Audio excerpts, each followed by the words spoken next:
Percobaan 1 membahas mengenai pemantulan cahaya yang tujuannya menjelaskan sifat-sifat cahaya, menjelaskan sifat bayangan, menjelaskan sifat bayangan oleh lensa, dan menentukan fokus cermin.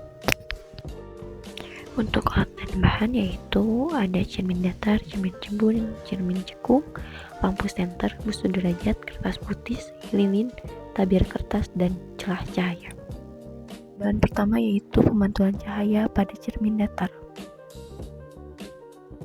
Untuk percobaan pertama, susunlah lampu senter dan celah cahaya di depan cermin datar seperti gambar 7.1. Nyalakan lampu senter dan amati dengan baik jalannya bekas cahaya pada saat sebelum dan sesudah mengenai cermin datar. Setelah itu, gambarkanlah jalan berkas sinar pada langkah kedua sehingga tampak sudut datang dan sudut pantulannya.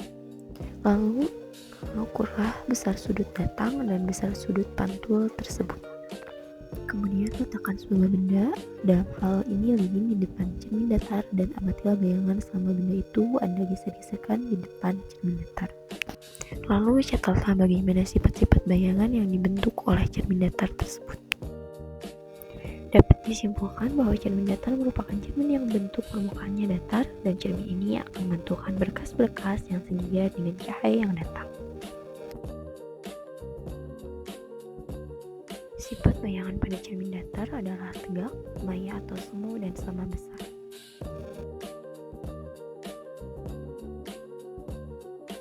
Percobaan cahaya pada cermin cembung. Pertama-tama susunlah alat seperti gambar pada 7.2.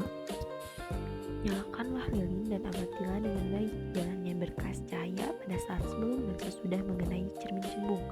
Lalu gambarkanlah jalannya berkas sinar pada langkah kedua sehingga nampak sudut datang dan sudut pantulnya serta bayangan yang terbentuk. Dapat disimpulkan, cermin cembung adalah cermin yang memiliki permukaan melengkung keluar. Cermin cembung ini disebut juga sebagai cermin negatif karena sifat divergen yang cerminan.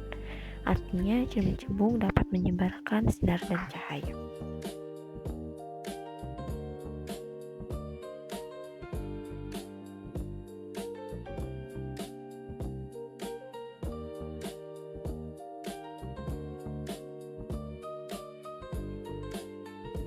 Percobaan pemantulan cahaya pada cermin cekung.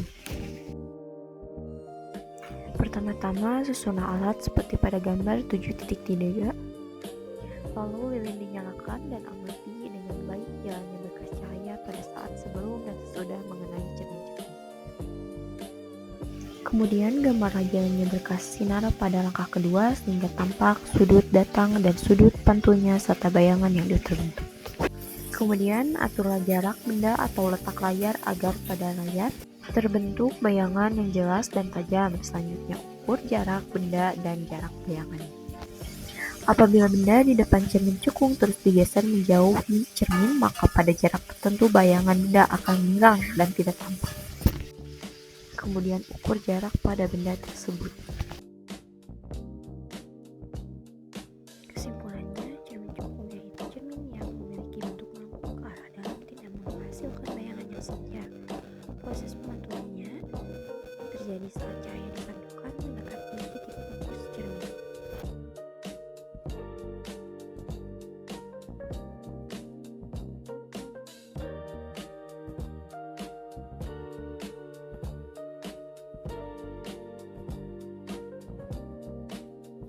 Sifat bayangan pada cermin cekung. Yang pertama, jika benda diletakkan di ruangan satu, maka bayangan akan bersifat maya, tegak, dan diperbesar. Apabila benda diletakkan di ruang 2, bayangan akan bersifat nyata, terbalik, dan diperbesar. Dan jika benda diletakkan di ruangan 3, bayangan akan bersifat nyata, terbalik, dan diperkecil.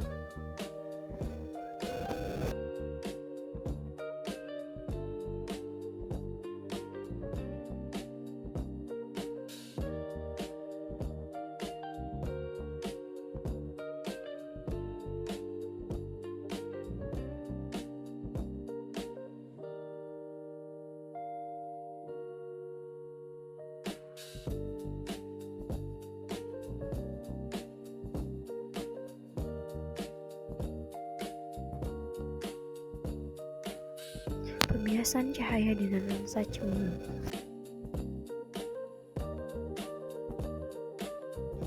Pertama-tama susunlah lensa cembung, layar, lilin dan penggaris panjang seperti pada gambar 75. Kemudian atur letak lilin dan lensa cembung agar diperoleh bayangan nyala lilin paling tajam pada tabir. Setelah itu ukur jarak benda dan jarak bayangan dan catat sifat-sifat bayangan yang dibentuk oleh lensa cembung tersebut. Lalu gunakanlah sebuah lensa cepu untuk mengamati huruf pada buku nantinya. Sifat lensa cembung yaitu maya, tegak dan diperbesar jika benda berada di ruang satu, atau nyata terbalik dan bisa diperbesar sama besar atau diperkecil jika benda berada di ruang 2 atau di ruang 3. Di sini kami mendapati yaitu jarak bendanya 6 cm, lalu jarak benda ke bayangan yaitu 12 cm. Maka dapat disimpulkan sama dengan jarak benda dan jarak bayangan yaitu 6 cm.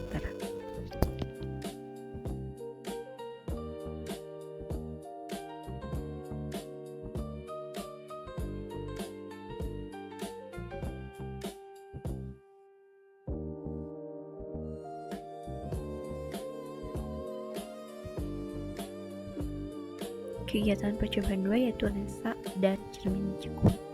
Tujuannya yaitu dapat menentukan jarak api F dan lensa cembung dapat menentukan kekuatan lensa cembung dan dapat menentukan jarak titik api. Alat dan bahan: meja optik, lensa cembung, lensa cekung, dan layar sumber cahaya. Percobaan lensa cembung.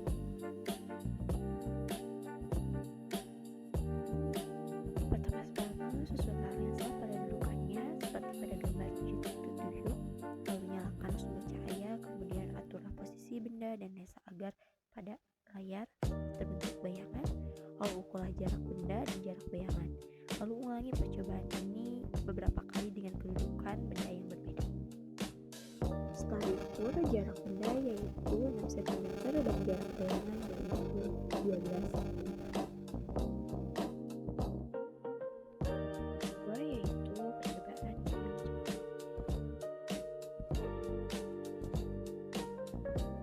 Pertama-tama susunlah alat seperti pada gambar 7.8, lalu nyalakanlah sumber cahaya dan aturlah kedudukan benda dan layar agar pada layar terbentuk bayangan paling tajam. Setelah itu ukurlah jarak benda dan jarak bayangan. Setelah itu ulangi percobaan beberapa kali dengan kedudukan benda yang berbeda.